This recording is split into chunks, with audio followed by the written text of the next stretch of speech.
Here we go.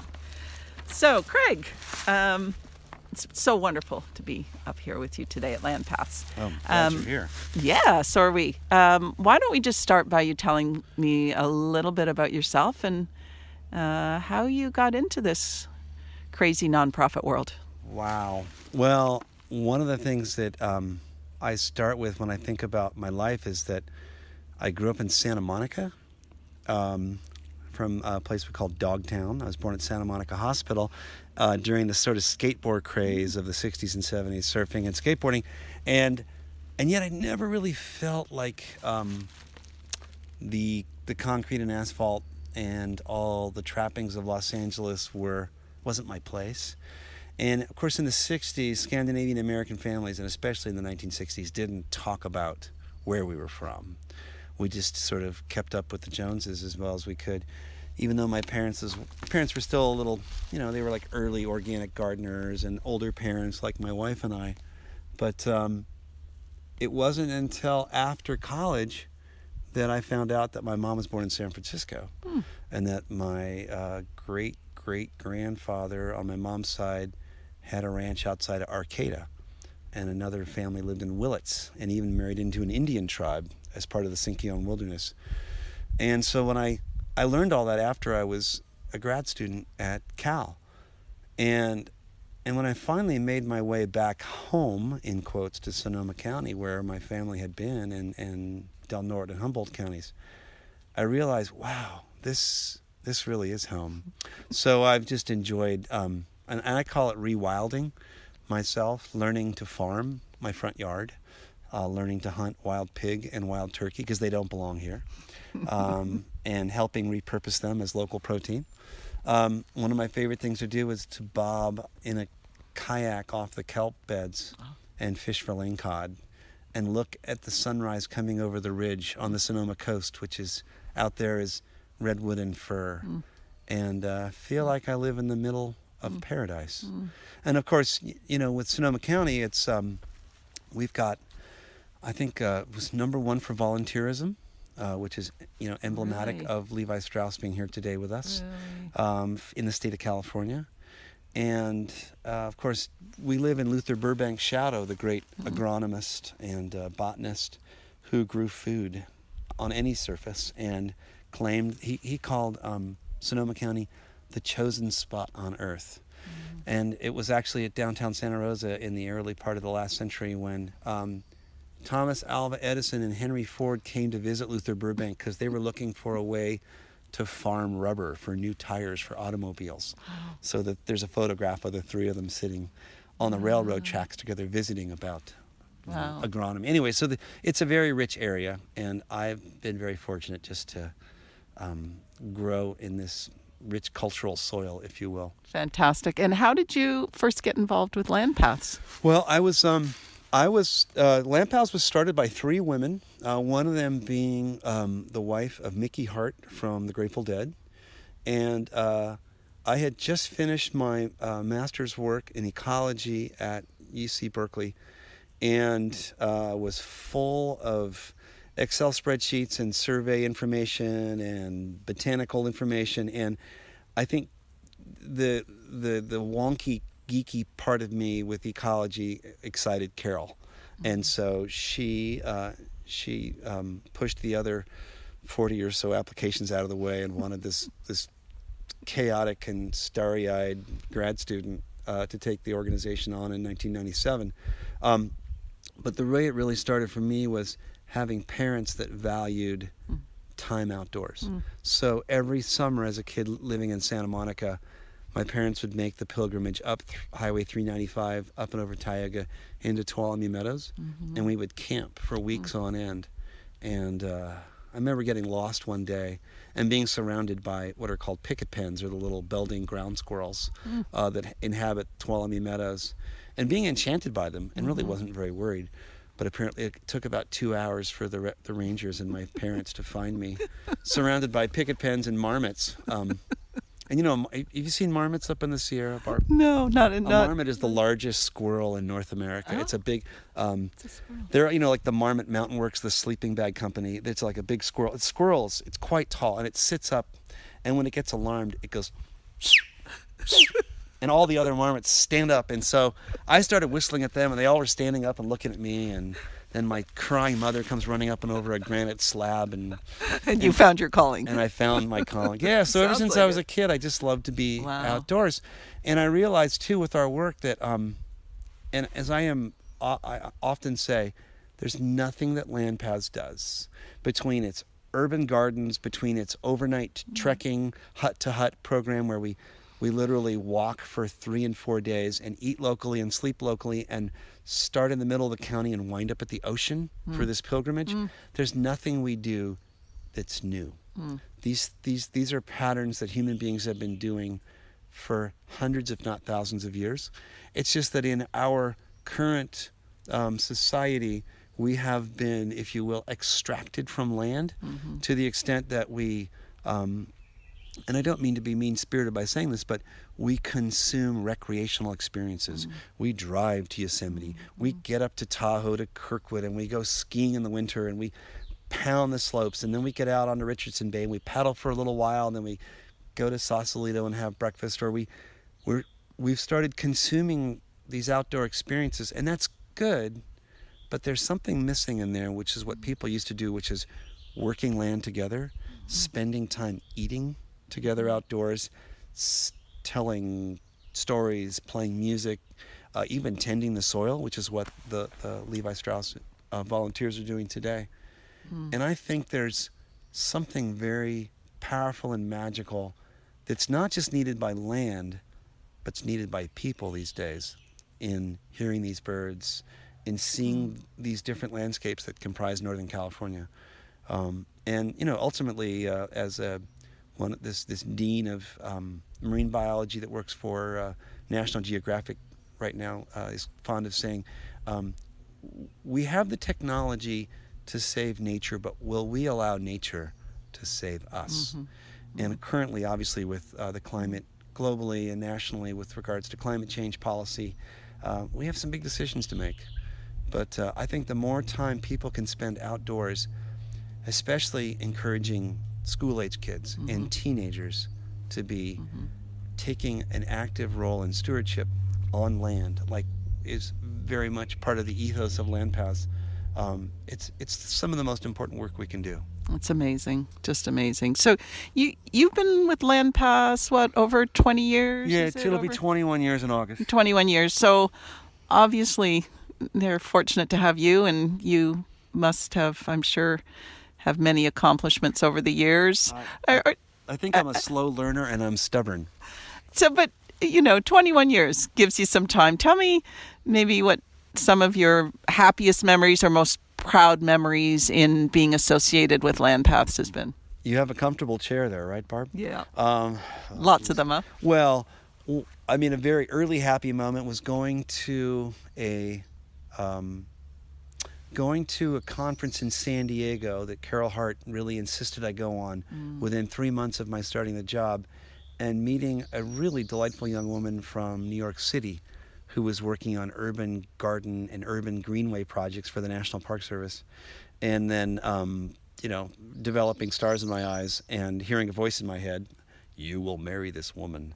And, a year and a half later we did. And so Nice. I've been very fortunate because I married somebody who is not as fond of the microphone or comfortable around it as I might be, but who has got, enough smarts to fill the lineage of my entire genealogy chart. And she's brilliant. And she is our strategic director and really helps us think through where we're going and looks at trends in the world. So that was one moment. Wow. Another moment was a very powerful moment and a sad moment, but we've tried to turn it into something of beauty. I was watching CNN many years ago at our local YMCA when live feed of the Sandy Hook Elementary slaughter and massacre came over, and Anderson Cooper was reporting on it, and I thought, oh, another mass shooting. Why don't we do something about that? What can be done? And one of the little thankful, we have these little spirits, I think, or parts of our brain or our consciousness that push us to greater things then said to me, no, what are you going to do about that?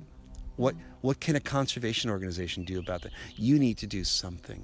So I started thinking about Sandy Hook, and I started thinking about Virginia Tech, and I started thinking about Columbine, and a long list of massacres at the hands of young men. Now, some of those young men might have some pretty severe mental issues, but a number of those instances were young men, in particular teenagers, that had been bullied, that hadn't had a chance to feel like they belonged to society.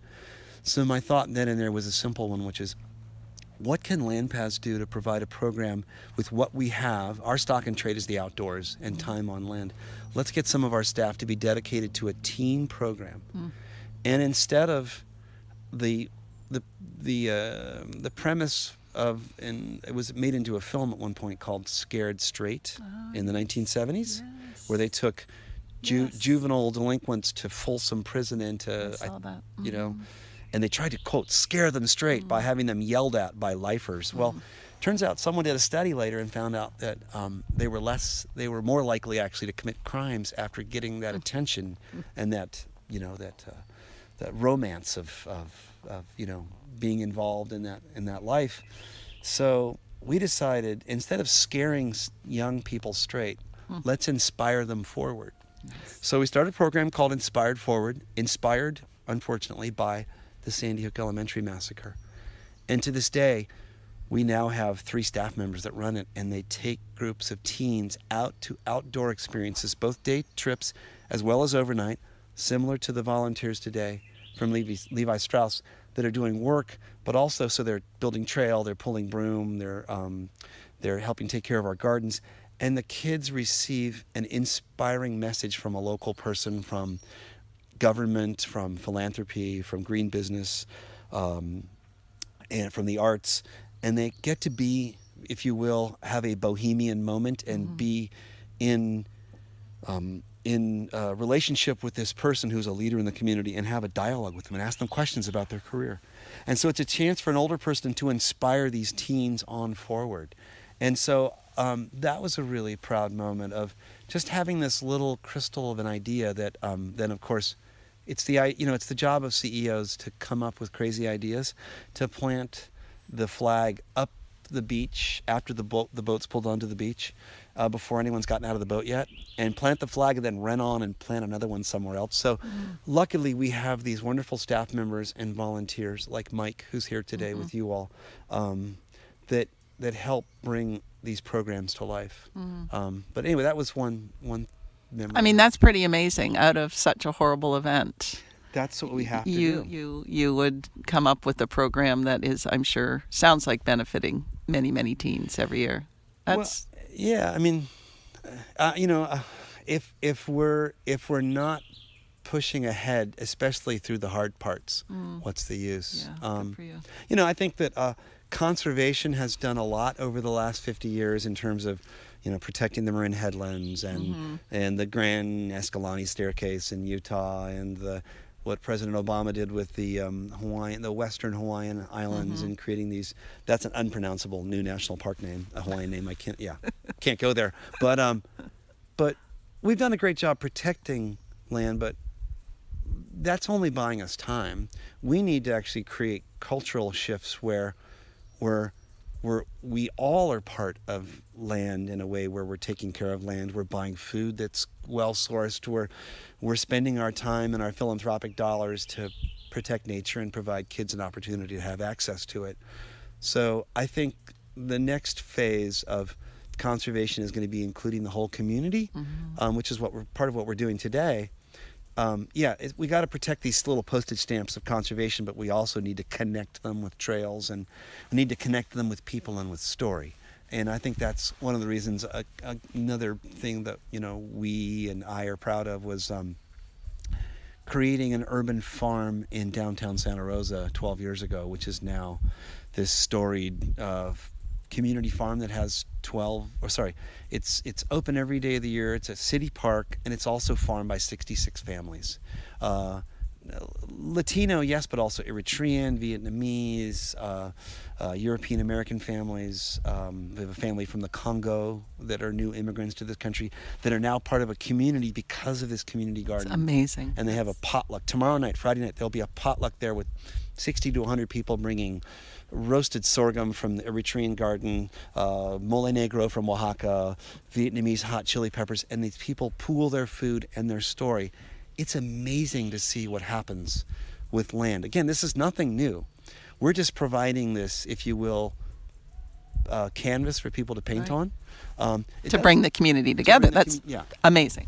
It is. Amazing. Well, it is. I mean, I don't think it's amazing. I think it's just kind of plain and simple. Plain and simple. But not terribly common, unfortunately. It So needs good to. for you. It needs to be more common. More common. It needs to be more common. Good for you. But yeah, each one of the property we're at today, where we are in the middle of this oak and madrone forest at 400 acres, not too far from downtown Healdsburg, and yet feeling like very wild.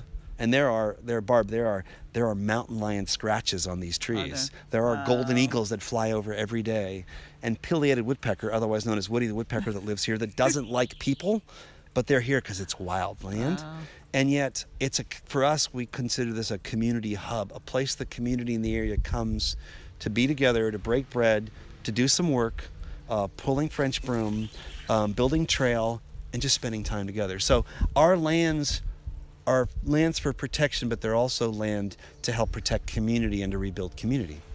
Which, as we know, in this day and age of so much vitriol coming out of D.C. and North Korea and Iran and all this, like let's get worried. I mean, what I'm worried about is that more.com folks are building, apparently building, bomb blast basements and around the world. We need to get away from that. We need to think about relationship building versus building fallout shelters. Absolutely. Anything else specifically other than the plane going overhead that you'd like to tell us about LandPaths? Oh, well, I think the biggest job that Lee, my partner, and I have is to drive LandPaths out of business. And that is when we have a community garden within walking distance of everybody in the North Bay. Well, we're Sonoma County centric right now. We've been asked to go into other counties, but remember, Sonoma County is one of the larger counties in California. It's 1,009,000 acres, which is the size of the Yellowstone ecosystem. So it's a pretty big area. If you go from Walala and Sea Ranch down to Bodega Bay, and then inland to the Napa County line, and then up to Cloverdale. It's a pretty big county. But I feel like my job is to no longer have LandPaths be needed. And what would be required there, the performance standards would be that there's a community garden within walk of any urban person's household, so that they can go to a place on a Saturday or especially in the springtime and the fall after work and join with other members of their neighborhood and meet other people, especially people different than them, and farm food, share music, break bread, which is what we're doing at all of the 2 community gardens we have now. So that would be one standard. Also, that parks like Armstrong and Annandale, even Muir Woods, the Sonoma Coast, Willow Creek, Fort Ross, that they're connected by trails, so that if you want to drive there with your family or friends, you can.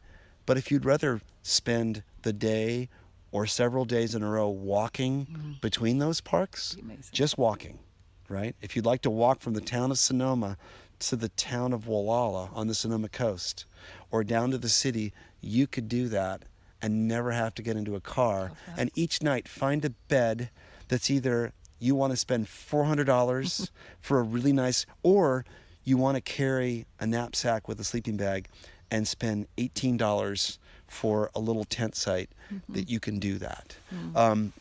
When all school children in Sonoma County are going as part of our current school program we call, which is In Our Own Backyard, we have nearly 1,000 kids in that now, and they visit a park or a preserve, whether public or privately owned, property like where we are here, Riddell Preserve, or Bohemia Preserve we have in Monterey, or Rancho Mark West outside Santa Rosa, that they visit a visit a Parker Preserve 4 times during the school year with their school, keeping a journal, like as if they're Henry David Thoreau. They have their own little sit spot, and we're doing this now. We've been doing this program for 19 years, and once all students have that program, not just 1,000, but the entire 70, there's 70,000 K through 12 kids in Sonoma County. Once all those kids have that program, LandPaths should go away. Now, it's going to take a while. It's going to take a while, but Fantastic goal, though. you got to have a goal. You got to have So a goal. That's my goal. Our goal is to drive us out of business so that we have parks and preserve near where people live, and then everybody has a chance to be part of a farming project if they want. Because when you read some of these great thinkers, obviously folks like Henry David Thoreau and Annie Dillard, Rachel Carson, but also Wendell Berry, and you learn about farming and what participatory agriculture teaches you. Not just pulling French broom and building trails, but actually growing cooking greens and heirloom tomatoes in this incredible climate that we have in Northern California. It's a window into culture. It's a window into asking for advice and learning from others. Land has a lot of richness to it that we're just still discovering after 21 years. Amazing. And I saw on the website that you have a little side hobby, something that you do in your spare time. Being a parent? No.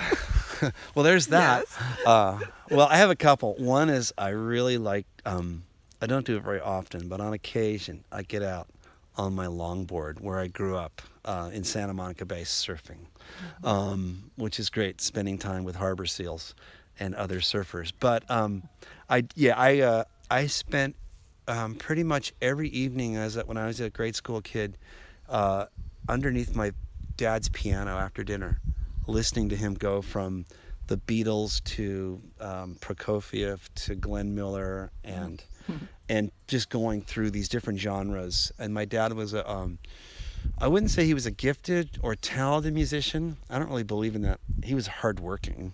He taught us that you had to work hard if you wanted to play music. So he really kind of demanded that one of my brothers and I couldn't leave the house until we'd learned at least 2 instruments. So I decided instead I wanted to poorly learn how to play 5 or 6.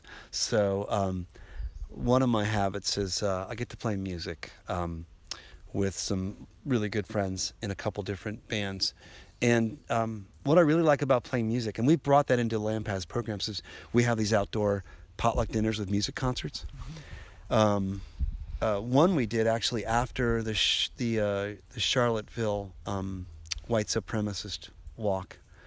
We decided to have a series of community dinners and to bring people from different backgrounds together to use our preserves as places of peace and inclusivity. Wow. And that was powerful. But the more less ponderous, more fun aspect is I put together bands for North Bay nonprofit fundraisers and events. So recently I've had a chance to play the last 7 or 8 years with then Assembly member, now Congressman Jared Huffman from the North Bay. He's our congressman, as you know, from the Golden Gate all the way to the Oregon border for coastal California. And I love getting people, especially one of my heroes, now gone, Pete Seeger. I don't mind being a jukebox with the band, but my job really is to get other people to sing with us. So we do a lot of kind of encouraging audience members to play and sing. But next Monday night I'll be at the Golden Gate Club in the Presidio with the Demeter Foundation, which is this organic biodynamic international farming alliance. They're having a big their annual event, international event, so we're going to play that. And so, yeah, music's been a real fun. Fantastic. Another wonderful way of bringing the community together. So project yourself out a number of years. You've got young children now, and just think of a day when they're your age and someone asks them about their dad. How would you want them to explain their dad? Wow. Well, I hope that they would explain that they saw enough of me, We have actually, we've tried as a family to really involve the kids in our work. After a particularly tough couple of years, because we lost one of our employees, suffered from depression, and he was a lovely guy. He worked for us for 10 years, and not to be a downer, but he took himself off meds, and then his family put him back on meds, which is sometimes when people have the hardest time. One day he dropped his child off at daycare and then drove down and parked at Bridgeway and then stepped off the bridge mid-span. And after his suicide, it took literally a couple of years of my time to rebuild with my partner sort of the org chart, and also, as she's fond of saying, kind of the hole in our hearts. Mm. And after spending so much time in the organization, we really needed to spend our time with our kids, who at the time were 9 and 12.